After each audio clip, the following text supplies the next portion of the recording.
As nossas tendências subjacentes. A maioria das pessoas tem a tendência de recriminar a si mesmas ou os outros por tudo aquilo que consideram errado. Algumas preferem criticar principalmente os outros. Algumas preferem criticar a si mesmas.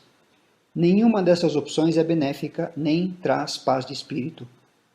Pode ajudar muito compreender a realidade que impera dentro de cada ser humano através do conhecimento das tendências subjacentes, Anusaya em Pali.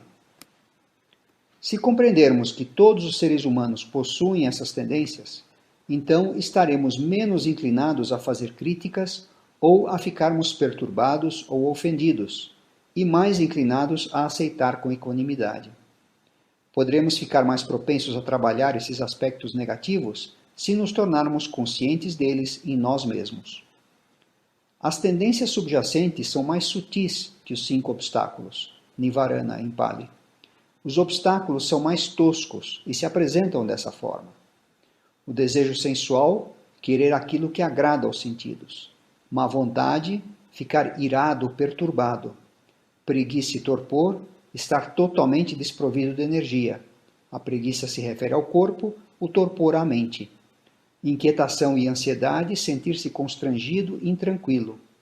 Dúvida, não saber qual direção tomar. Esses 5 são facilmente discerníveis em nós mesmos e nos outros. Mas as tendências subjacentes são mais difíceis de serem determinadas com precisão. Elas são as fontes ocultas das quais surgem os obstáculos. E para livrar-se delas, é necessário ter aguçada atenção plena e uma grande dose de discernimento. Depois de lidar com os 5 obstáculos dentro de si mesmo, e até certo ponto ter deixado de lado os seus aspectos mais grosseiros, é possível começar a lidar com as tendências subjacentes. A própria palavra sugere a característica dessas tendências, isto é, as suas raízes estão profundamente arraigadas e, por isso, difíceis de serem vistas e eliminadas. As 2 primeiras tendências são parecidas com os obstáculos, sensualidade e aversão, e são as bases subjacentes para o desejo sensual e a má vontade.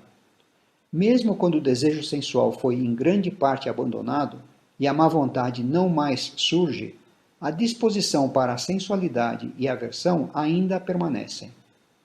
A sensualidade é parte integrante do ser humano e se manifesta através do apego e reação ao que é visto, ouvido, cheirado, saboreado, tocado e pensado.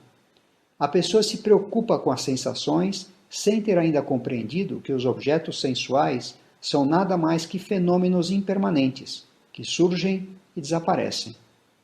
Enquanto ainda predominar a ausência desse profundo insight, a pessoa atribuirá importância às impressões que surgem através dos sentidos. A pessoa é atraída por elas e busca nelas o prazer. Quando os sentidos ainda desempenham um papel importante numa pessoa, existe a sensualidade. O homem é um ser sensual.